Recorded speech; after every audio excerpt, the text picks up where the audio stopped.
Salut à toi, lumière choisie. Le jour où les gens cessent brusquement de te contredire, ce n'est pas parce que tu as tort. C'est parce qu'ils viennent de comprendre que tu es déjà loin devant, et qu'ils n'ont aucune chance de te rattraper sans se mettre en danger. Ce silence qui s'installe est bizarre. Pas d'explosion, pas d'applaudissements, aucune scène théâtrale. Ce qui se passe vraiment révèle beaucoup plus sur eux que sur toi. Les échanges deviennent courts, les rires s'éteignent, les réponses tardent à venir. Même les plus bruyants se mettent soudain à chérir le calme. Pas par sérénité intérieure, mais parce que leur cerveau a enfin terminé ses calculs, et le résultat ne leur plaît pas du tout. Voici une réalité discrète que presque personne n'évoque. La psychologie cognitive le confirme. Quand quelqu'un tombe sur une personne dont la logique le dépasse systématiquement, son cerveau déclenche une alarme proche de celle de la défaite sociale. Avant l'admiration vient le recul. L'esprit ne discute pas avec ce qu'il ne peut pas contourner. Il se retire, réévalue la situation et, très souvent, se tait. Ce n'est pas de l'orgueil de ta part. C'est simplement ton organisme qui protège son équilibre. Et c'est là que tout commence vraiment. Parce que tu n'es pas entré en scène pour démontrer quoi que ce soit. Tu n'as pas proclamé ton intelligence, tu n'as pas exhibé ton vocabulaire ni monopolisé la parole. Tu as fait quelque chose de bien plus déstabilisant. Tu es resté attentif, posé, exact. Pendant que les autres jouaient la comédie de la prétendue brillance, toi tu reliais calmement les indices, tu repérais les schémas récurrents, tu laissais chacun dévoiler sa stratégie sans jamais les couper. Tu ne te précipitais pas pour parler, tout simplement parce que tu n'avais pas besoin de posséder l'espace. Tu l'étudiais. Et le plus drôle dans l'histoire ? Ceux qui autrefois te donnaient des leçons sur des évidences, comme s'ils animaient une conférence prestigieuse, mettent maintenant plusieurs jours à répondre à une simple remarque que tu as lâchée tranquillement, peut-être en buvant ton thé. Leur assurance d'avant a disparu. À la place, des silences gênants, des « je te reviens vite ». En clair, mise à jour en cours. Ce qui a bougé, ce n'est pas ton niveau intellectuel. C'est la façon dont ils te perçoivent désormais. Les pièces du puzzle se sont assemblées. Ils ont saisi que tu n'étais ni chanceux, ni timide, ni inactif. Tu étais délibéré. Pas lent, choisissant avec soin. Dès l'instant où cette prise de conscience les a frappés, s'exprimer est devenu dangereux. Quand on voit enfin l'échiquier entier, chaque geste superflu peut coûter cher. Voilà ce qui arrive quand on reconnaît qu'on a affaire à un esprit authentique. Pas tapageur, pas clinquant, mais impossible à négliger sans risque. Le calme qui s'est installé ensuite n'était ni du respect ni de la tranquillité. C'était une remise à niveau intérieur. Aujourd'hui, on décortique ensemble pourquoi ce silence s'est produit et ce qu'il signifie vraiment.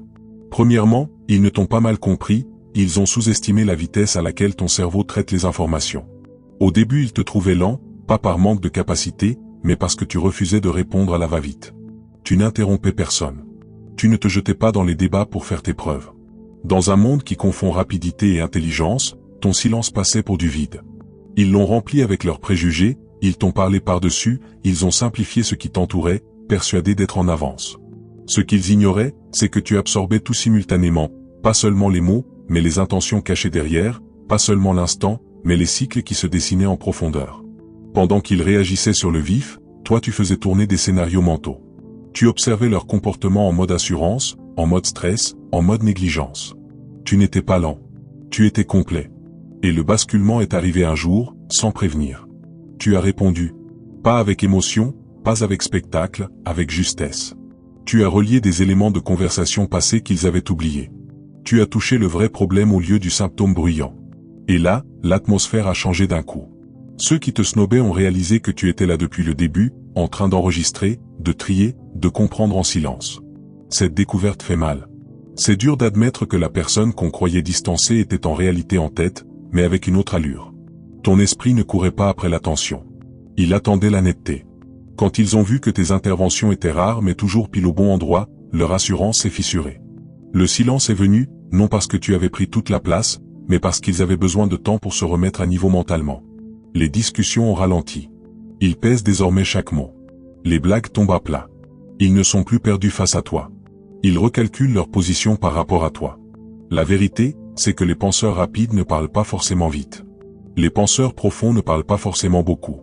Quand ils ont enfin saisi que ton calme n'était pas un manque mais une puissance de traitement, ils ont arrêté de s'exprimer à la légère.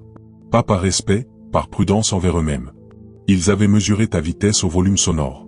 Une fois la différence comprise, plus rien n'était pareil. Deuxièmement, ta sérénité les a déstabilisés parce que le vrai génie ne ressemble pas à un show. Ils attendaient que tu le vendes, grand mot, ton théâtral, besoin permanent d'être remarqué. C'est comme ça qu'ils définissent l'intelligence. Alors quand tu es resté tranquille, détendu, presque indifférent au vacarme ambiant, ils n'ont pas vu de la confiance. Ils ont vu un manque. Ils pensaient que si tu savais vraiment, tu te dépêcherais de le montrer. Mais tu n'as pas joué la comédie. Tu n'as pas enjolivé tes idées ni lutté pour le projecteur. Quand tu parlais, c'était direct, sans fioriture. Tu laissais des instants filer sans les combler. Et ça les a secoués plus fort que n'importe quel orgueil affiché. Le calme au milieu du chaos paraît louche à ceux qui vivent de réactions immédiates. En réalité, la performance cache souvent un besoin de réassurance. On surjoue l'intelligence quand on craint de la perdre. On parle vite, on coupe, on explique trop, on envahit l'espace parce que le silence fait peur. Toi, tu ne partageais pas cette peur. Ton calme n'était ni indifférence ni ennui, c'était maîtrise. Au fil du temps, ils ont remarqué quelque chose de gênant. Quand ça partait en vrille, tu ne paniquais pas. Quand les plans changeaient, tu t'adaptais sans bruit. Quand les autres s'engueulaient, tu écoutais. Et quand tu intervenais enfin, tes paroles arrivaient nettes, utiles, sans drame ni désordre. Tu ne faisais pas monter la tension. Tu la dissipais. C'est là que la confusion s'est installée. Ils ne savaient plus où te classer.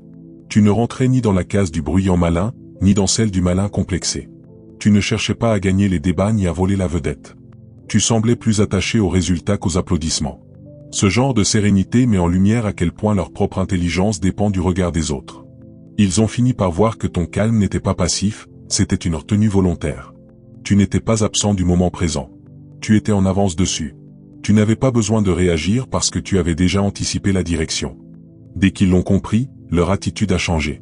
On se tait face à une intelligence sereine parce qu'elle supprime l'avantage qu'on croyait avoir. On ne rivalise pas avec quelqu'un qui ne rivalise pas. On ne surpasse pas verbalement quelqu'un qui n'a pas besoin de parler. L'espace s'est donc ajusté. Les voix ont baissé. Les gestes sont devenus prudents. Pas parce que tu exigeais le respect, mais parce que ta tranquillité rendait tout le reste superflu. Troisièmement, tu réglais des problèmes qu'ils n'avaient même pas encore identifiés. Pendant que tout le monde s'agitait sur les évidences, toi tu étais déjà plusieurs coups en avance. Eux se perdaient dans des détails insignifiants, se disputaient sur des broutilles, proposaient des remèdes qui passaient à côté de l'essentiel. Toi, tu analysais les schémas globaux, tu décodais le système sous-jacent, tu repérais les failles avant qu'elles n'apparaissent au grand jour. La nuance est fine, mais décisive. La majorité traite les symptômes, toi tu t'attaques aux racines. C'est pour ça que quand tu ouvrais la bouche, ça faisait l'effet d'une révélation brutale. Tu ne proposais pas une réponse à leurs plaintes du moment. Tu donnais la clé de ce qu'ils n'avaient même pas perçu comme un souci. Cette lucidité soudaine dérange. Les gens ne sont pas habitués à creuser aussi profond. Ils attendent des réactions en surface, pas un plan pour l'étape suivante. Et quand ça arrive, le silence s'impose tout seul. Ce n'est ni de la crainte ni de l'émerveillement. C'est la prise de conscience brutale qu'ils étaient à la traîne sans s'en douter. Ce qui rend la chose encore plus perturbante, c'est que tu ne fanfaronnais pas. Tu ne mettais pas ton flair en scène, tu ne soulignais pas ta vision. Tu n'en avais pas besoin. Les faits parlaient d'eux-mêmes. On peut contester des erreurs visibles, mais on ne discute pas avec des anticipations qui évitent des catastrophes invisibles. La compréhension s'est insinuée doucement dans leur esprit. Pendant qu'ils jouaient aux dames, toi tu jouais aux échecs, 5 coups de vent, avec plusieurs issues envisagées et gérées. Ce type d'intelligence ébranle l'ego sans faire de bruit. Ils se voyaient peut-être comme les pilotes de la situation. Toi tu observais, tu cartographiais le terrain, tu te plaçais stratégiquement sans qu'ils s'en aperçoivent. Et puis, sans crier gare, la solution surgit. Les discussions s'arrêtent net, les certitudes s'évaporent, l'atmosphère bascule. Régler ce que personne ne voit n'est pas seulement malin. C'est menaçant pour ceux qui ne sont pas prêts, parce que ça oblige tout le monde à revoir ses certitudes de fond. Ils n'étaient pas simplement dans l'erreur. Ils ignoraient leur propre ignorance. Dès qu'ils ont compris que tu naviguais dans cette couche cachée depuis le début, parler est devenu superflu, l'hésitation s'est installée durablement, et le silence est devenu la norme. Quatrièmement, ils ont vu que ton savoir venait de toi-même, d'une manière que les institutions ne peuvent pas produire. Pour eux, l'intelligence portait un diplôme, un titre, un parchemin encadré. C'est leur réalité, programme, emploi du temps, règles qui définissent ce que doit être le savoir. Toi, tu n'as pas suivi leur voie. Tu as appris autrement, par l'observation, l'essai, la synthèse, en reliant des éléments qu'aucun manuel ne mentionne. Ça t'a rendu imprévisible de la façon la plus inconfortable qui soit. Ce qui les a vraiment dérangés, c'est avec quelle fluidité tu gérais les situations complexes. Tu n'avais besoin ni d'approbation ni de guide. Tu n'attendais personne pour valider ta méthode ou tes conclusions. Tu avais intégré l'apprentissage, la résolution de problèmes et l'adaptation d'une façon organique que les écoles ne peuvent pas transmettre, car elles ne reproduisent ni l'intuition, ni le sens du timing, ni la curiosité insatiable. Ils avaient été formatés pour obéir, toi pour percevoir l'invisible. Quand ils l'ont réalisé, un blanc s'est fait. Le genre de blanc qui apparaît quand on comprend qu'on est face à quelque chose de vivant, qui ne se plie ni au calendrier ni aux hiérarchies. Tu ne récitais pas des leçons apprises. Tu ne montrais pas des formules polies ou des idées répétées. Tu apportais des résultats justes, profonds, rapides ou des résultats qu'on ne transmet pas en cours, mais qu'on vit. Ça les terrifie parce que l'intelligence autodidacte ne respecte pas les règles établies. On ne négocie pas avec elle. On ne la mesure pas avec des notes, des médailles ou des statuts. On ne l'intimide pas, on ne la piège pas avec de la logique administrative. Elle tourne sur son propre axe. Cette liberté alliée à la précision les a forcés à reculer. Brusquement, c'était eux qui recalculaient. Ils ne pouvaient ni te rejeter ni t'affronter avec leurs armes habituelles. La prise de conscience est venue petit à petit. La personne qu'ils avaient sous-estimée n'avait jamais été limitée par leur cadre, jamais enfermée dans leurs attentes. Tu n'étais pas juste intelligent. Tu étais un système complet qui fonctionnait hors de leur portée. Et cette découverte ne t'a pas valu des bravos. Elle t'a valu le silence, parce qu'ils étaient occupés à essayer de digérer un esprit qu'on ne copie pas, qu'on ne contient pas, qu'on ne domestique pas. Cinquièmement, tu ne réagissais pas à eux, tu les étudiais. Ils s'imaginaient influencer, modeler tes réponses, diriger l'échange. Ils croyaient décoder chaque silence, chaque sourire, chaque hochement de tête comme une faiblesse exploitable. Ce qu'ils ignoraient, c'est que pendant qu'ils se produisaient, toi tu observais. Chaque parole, chaque geste, chaque contradiction était enregistrée, décortiquée, archivée. Tu ne jouais pas leur jeu. C'était eux qui jouaient dans le tien sans le savoir. Observer, c'est une forme de puissance différente. Ça ne réclame pas l'attention. Ça ne fait pas de bruit. Ça accumule en silence des données qui deviendront des atouts plus tard. Tu repérais les schémas dans leurs attitudes, les micro-manières de vouloir imposer l'autorité, les angles morts sur lesquels ils comptaient pour se sentir en sécurité. Quand ils ont enfin mesuré l'étendue de ta compréhension, tu avais déjà anticipé leur prochain coup. Tu n'avais pas besoin de les affronter frontalement, ta clairvoyance rendait leurs manœuvres inutiles. C'est pour ça que le silence a été si lourd. Quand ils ont vu que tu ne réagissais pas, ce n'était pas de l'indifférence. C'était que tu étais plusieurs longueurs devant. Tu restais serein parce que tu savais déjà vers où tout allait. L'ego et les émotions ne te distrayaient pas. Leur tentative de te provoquer, de t'impressionner ou de te déstabiliser tombait dans le vide. Leur énergie, leur intensité, leurs suppositions devenaient soudain visibles pour tout le monde, révélant du même coup leurs propres failles. L'observation crée un avantage invisible. Ils ont compris trop tard qu'ils se produisaient sur une scène que tu avais conçue sans bouger le moindre accessoire. Tu n'étais ni agressif ni calculateur. Tu comprenais simplement davantage. Et cette compréhension a transformé toute la dynamique. Quand les connexions se sont faites dans leur tête, ils n'ont pas répliqué tout de suite. Le silence est devenu leur unique option sûre, car reconnaître ta perspicacité signifiait avouer qu'ils avaient été dépassés sans combat. Être observé comme ça dérange profondément, ça détruit l'illusion de maîtrise. Tu n'as jamais été réactif. Tu étais partout à la fois dans ta tête, précis, en calcul permanent. Et cette maîtrise discrète n'a pas besoin de mots pour prendre le dessus sur une pièce. Elle n'exige pas la reconnaissance. Elle laisse les gens figés, muets, en train de se réajuster doucement, en comprenant qu'ils couraient après depuis le début sans s'en rendre compte. Sixièmement, ta retenue montrait de la discipline, pas de la peur. Ils pensaient que tu te retenais parce que tu ne réagissais pas comme prévu. Pour eux, se taire équivalait à hésiter ou à manquer de force. Ils ont testé les limites, lancé des provocations, cherché à te faire sortir de tes gonds. Ce qu'ils n'ont pas saisi, c'est que chaque silence, chaque réponse pesée, chaque instant tranquille était volontaire. Tu n'étais pas passif, tu étais maîtrisé. Tu ne bridais pas tes paroles par crainte. Tu les gérais parce que tu connaissais le poids des actes et le prix des erreurs. La retenue est souvent prise pour de la soumission. C'est l'inverse. C'est la puissance rassemblée, contenue, prête à se déployer au bon moment. Pendant qu'ils se donnaient en spectacle, réagissaient à tout, gaspillaient leur énergie à prouver des points, toi tu économisais la tienne, attendant l'instant parfait pour bouger ou parler. Et quand tu le faisais, c'était d'une précision chirurgicale. Leur assurance en a pris un coup. Ils se croyaient maîtres du terrain, alors qu'ils suivaient ton rythme depuis le début. Ta discipline les mettait mal à l'aise parce qu'elle exposait leur manque réel de contrôle. Beaucoup se bercent de l'idée que le bruit et l'agitation équivalent à de l'influence. La retenue révèle la vérité. L'influence naît de la compréhension, de la patience et de l'exactitude. Ton calme n'était pas un vide. C'était une préparation. Ton silence n'était pas de l'ignorance. C'était du calcul. Et quand ils ont vu les fruits de ta retenue, le choc n'est pas venu de ce que tu as dit, mais de ce que tu as tu jusqu'au moment le plus juste. C'est là qu'ils se sont tus. L'ambiance a changé. Ils sont devenus prudents, mesurés, hésitants, parce que t'as retenu à réécrire les règles du jeu. La discipline rend les plus bruyants conscients d'eux-mêmes. Ils voient que leurs efforts pour te dominer ou te déstabiliser ne servent à rien. Ils perçoivent la clarté et la maîtrise dans tes gestes. Et sans un mot, ils comprennent que la retenue n'est pas un manque de force, c'est sa forme la plus pure. Tu ne réagissais pas à eux. Tu démontrais, par chaque mouvement discret, que la vraie maîtrise n'a pas besoin d'être proclamée. Elle existe, c'est tout. Et quand cette vérité les atteint, le silence devient la seule réponse sans risque.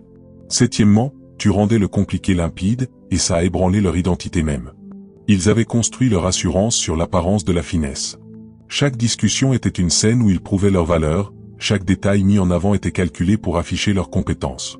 Alors quand tu prenais un problème embrouillé, que tu le décomposais sans effort et que tu l'expliquais clairement sans effet de manche, leur sentiment de supériorité s'est fissuré. Ce n'était pas seulement que tu résolvais le souci. C'était que tu les rendais presque inutiles dans un domaine qu'ils pensaient dominer.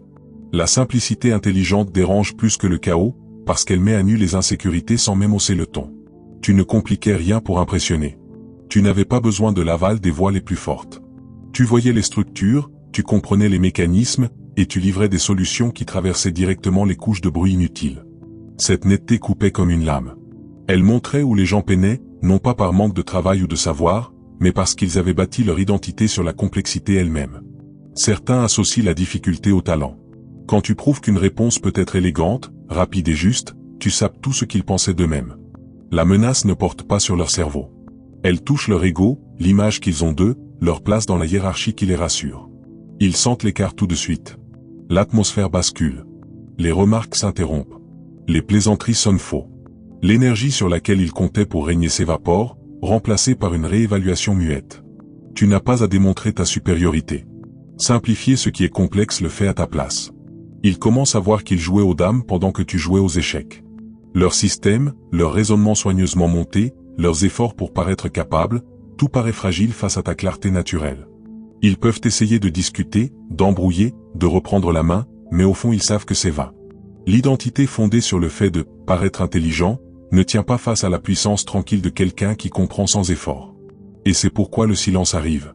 Pas par peur, pas par admiration.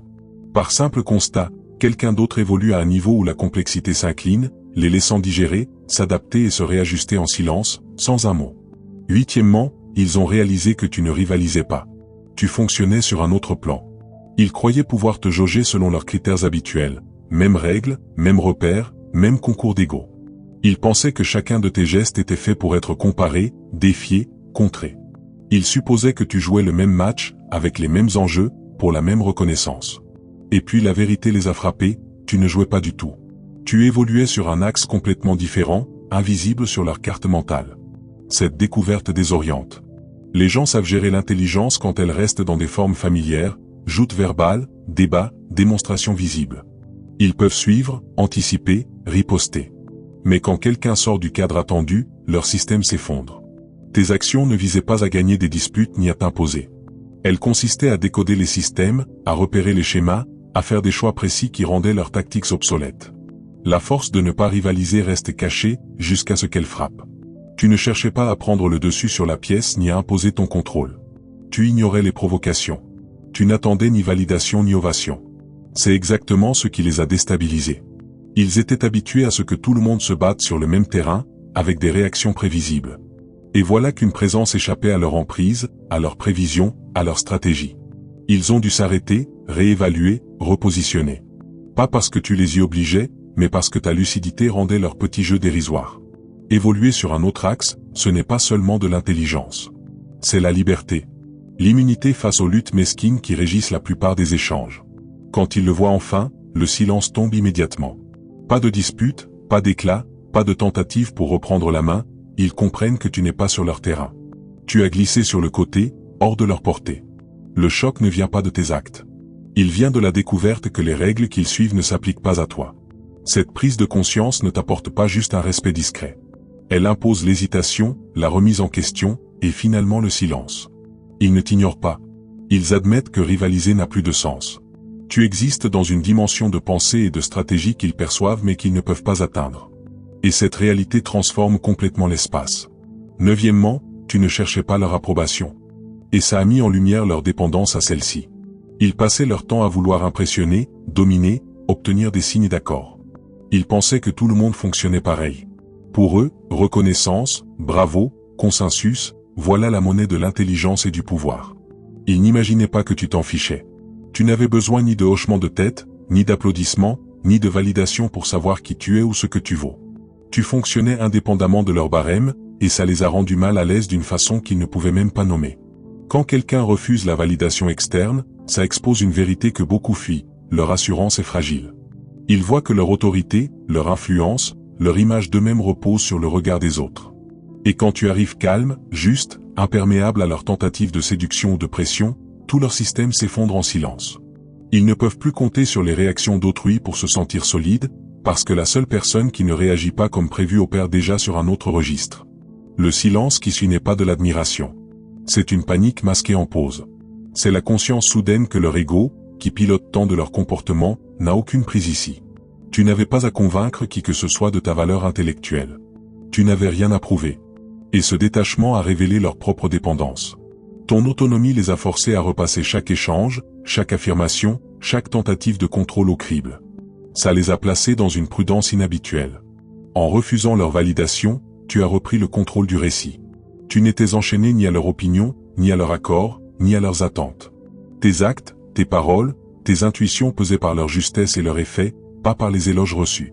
Ceux qui tentaient autrefois de te dominer ou de t'influencer se retrouvent maintenant à hésiter, à analyser, à se réajuster en silence. La réalité est crue, quand quelqu'un vit libre de tout besoin d'approbation, il démasque ceux qui en ont besoin. Ton autonomie n'est pas de l'arrogance. C'est de la puissance. Et quand ils voient enfin que tu n'as pas besoin de leur feu vert, ils ne répondent plus par du bruit. Ils répondent par le silence, parce que leurs outils habituels ne marchent plus. Ce moment de lucidité est terriblement révélateur. 10e, tes questions ont ébranlé les histoires qu'ils protégeaient farouchement. Ils avaient construit leur univers sur des récits confortables, des demi-vérités habillées en certitude, des suppositions déguisées en expertise, des avis présentés comme des faits. Ces histoires n'étaient pas anodines. Elles étaient bâties pour leur donner le sentiment de maîtrise, de supériorité, d'invulnérabilité. Ils prospéraient dans des contextes où personne ne remettait en cause leur script. Et toi, tu es arrivé avec des questions ni agressives ni spectaculaires, mais assez précises pour tirer sur des fils qu'ils voulaient cacher. Tes interrogations n'attaquaient pas. Elles n'étaient ni bruyantes ni théâtrales. Elles étaient chirurgicales. Une observation bien placée, une demande inattendue, et la base sur laquelle ils se tenaient commençait à vaciller. Les gens deviennent défensifs quand on touche à leurs récits, parce que ces récits ne sont pas juste des histoires, ce sont eux. Quand on montre des failles sans drame, la réponse est presque toujours le silence. Ce n'est pas de l'intimidation. C'est leur armure mentale qui se fissure, et ils ne savent pas par où commencer les réparations. Ce qui les désorientait encore plus, c'est que tes questions mettaient en lumière des schémas qu'ils avaient négligés.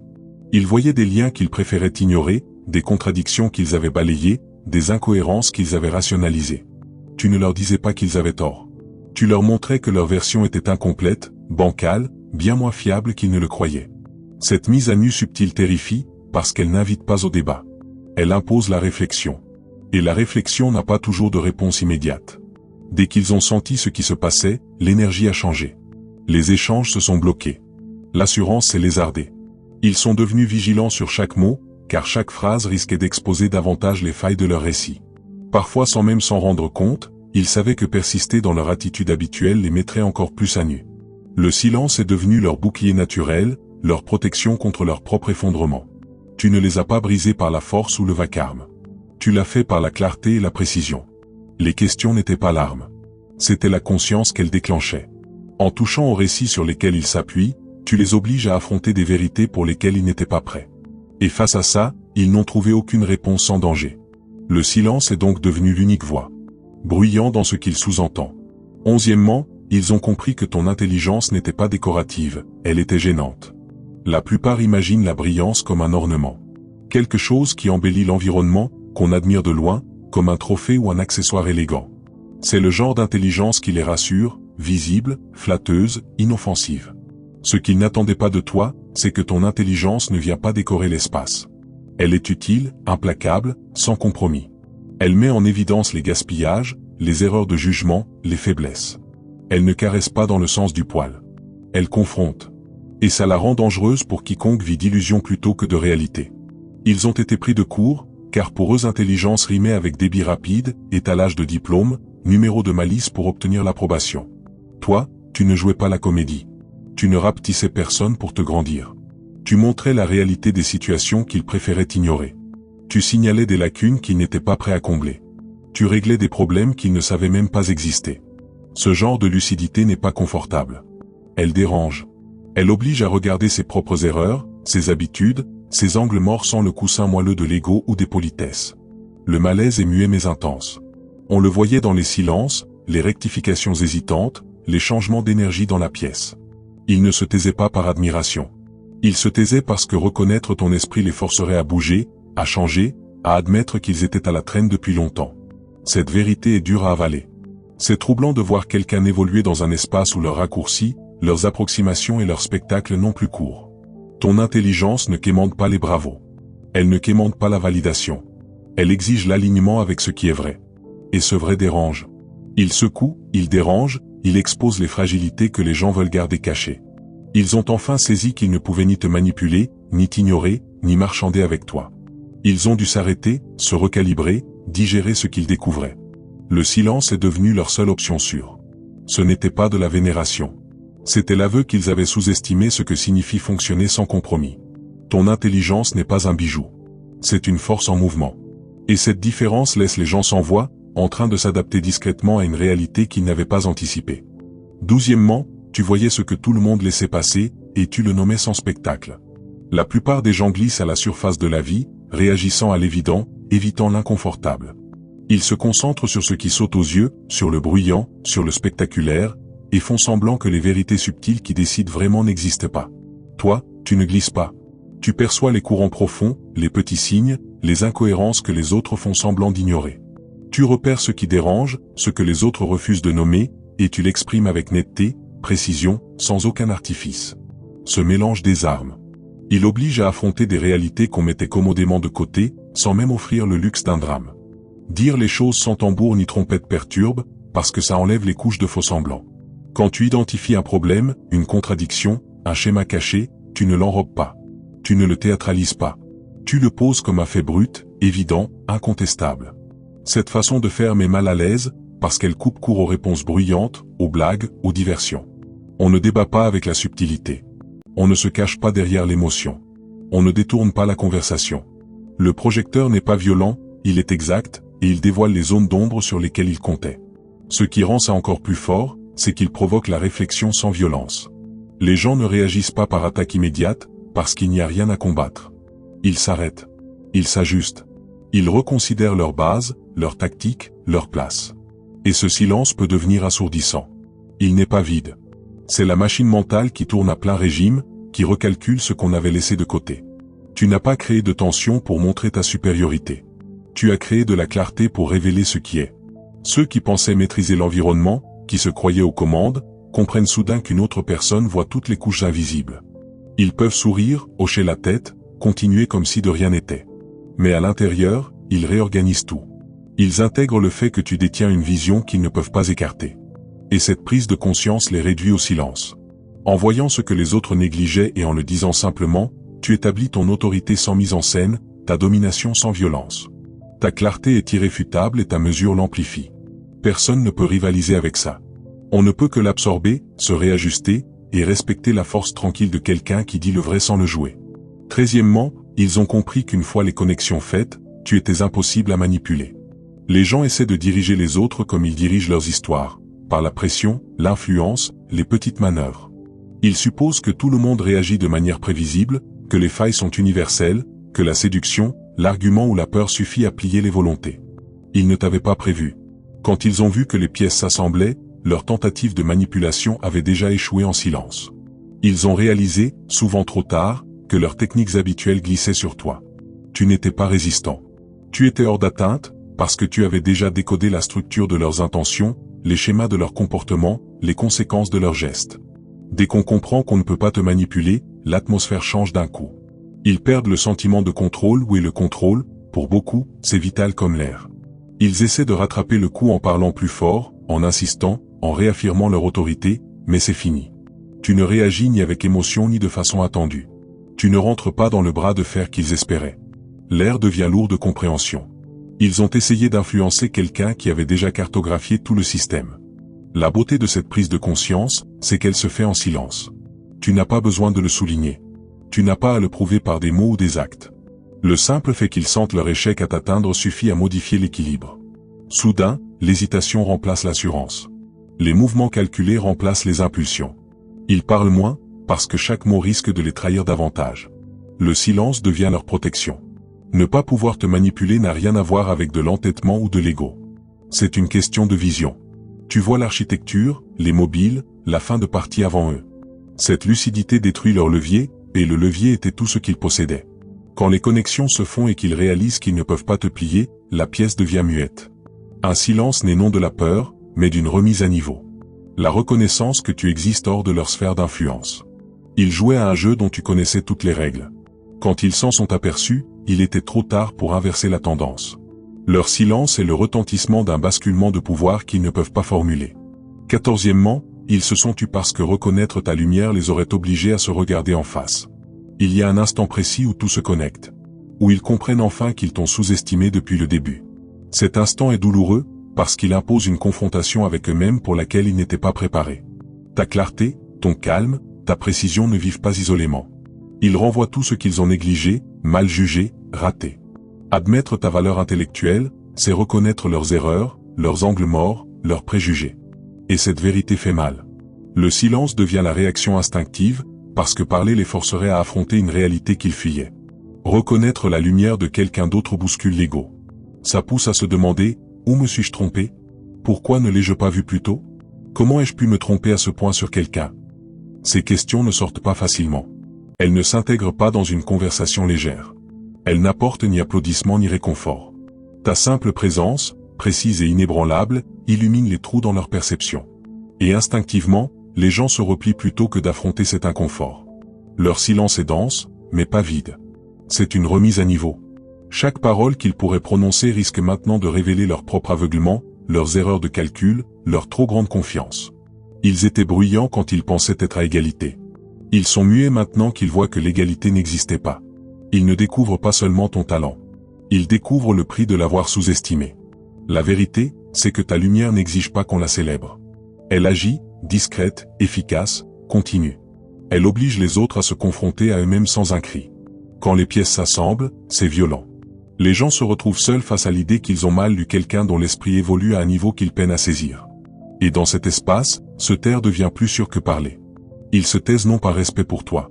Ils se taisent parce que t'accorder pleinement ta place les obligerait à affronter des vérités désagréables sur eux-mêmes. C'est la force d'un esprit qui avance de façon autonome, réfléchie, limpide. Ta lumière impose la réflexion, et la réflexion est rarement confortable. Le silence, ici, crie plus fort que n'importe quel discours. Quand on prend du recul sur tout ça, on voit clairement pourquoi ce silence arrive. Ce n'est pas du hasard. Ce n'est pas de la peur. Ce n'est pas non plus du respect. C'est la réponse naturelle de personnes qui comprennent trop tard qu'elles t'ont mesuré avec leurs propres règles, qu'elles ont voulu te prévoir avec leurs instruments, qu'elles ont tenté de te diriger avec des suppositions qui ne collaient pas. Chaque blanc, chaque réponse tardive, chaque mot hésitant reflète leur travail intérieur pour te comprendre, pour saisir quelqu'un qui dépasse leur grille de lecture. Tu n'étais ni bruyant, ni ostentatoire, ni agressif. Tu étais exact, attentif, discipliné, volontaire. Ton calme exprimait plus de force que tout leur tapage. Tes questions ont dévoilé des vérités qu'ils refusaient d'admettre. Ta compréhension a résolu des problèmes qu'ils ne voyaient même pas. Tu ne rivalisais pas. Tu ne jouais pas la comédie. Tu étais simplement toi. Et en étant toi, tu les as forcés à regarder en face ce qu'ils sont, leurs mécanismes, leurs limites. Le moment où ils se sont tu n'étais pas de l'admiration. C'était une prise de conscience. Cette secousse qui leur a fait voir qu'ils avaient sous-estimé quelqu'un qui n'avait besoin ni d'approbation, ni de réaction, quelqu'un qui évoluait déjà sur un plan supérieur. Ils ont vu la clarté, l'autonomie, la discipline en action. Et ça a rendu leur agitation inutile. Ils ont vu une intelligence qui n'a pas besoin de spectacle, des solutions qui n'ont pas besoin d'explication, une précision qui n'attend pas les bravos. Toutes leurs idées préconçues sur toi se sont écroulées, et il ne restait plus rien à dire. Le silence est devenu leur protection, leur pause, leur façon de digérer le fait qu'ils étaient à la traîne depuis toujours sans s'en apercevoir. Et c'est ça, la puissance d'un esprit qui refuse d'être banal, prévisible ou enfermé. C'est ça qui fait hésiter. C'est ça qui pousse à reconsidérer. C'est ça qui laisse sans voix. Chaque observation fine, chaque silence calculé, chaque éclair de lucidité résonne plus fort que n'importe quelle dispute, n'importe quelle contre-attaque, n'importe quelle tentative de manipulation. Tu ne traverses pas simplement l'espace, tu le transformes. Et c'est pour ça que le silence existe. Parce que tu évolues à un niveau que la plupart ne peuvent pas saisir, et leur ajustement ne se fait pas en un instant. Si ces mots te parlent, abonne-toi à la chaîne pour ne rater aucun message comme celui-ci. Mets un pouce bleu si tu ressens la force de ce que la vraie intelligence et la clarté peuvent accomplir. Laisse un commentaire et raconte ton expérience, ces moments où on t'a sous-estimé et où le silence s'est installé. Et surtout, partage cette vidéo avec quelqu'un qui a besoin de comprendre ce que valent vraiment l'influence discrète, l'observation et les esprits insaisissables. Ce n'est pas juste une vidéo. C'est une boussole pour saisir ce qui se passe quand la lumière rencontre des esprits non préparés. Ne passe pas à côté. Que Dieu te bénisse.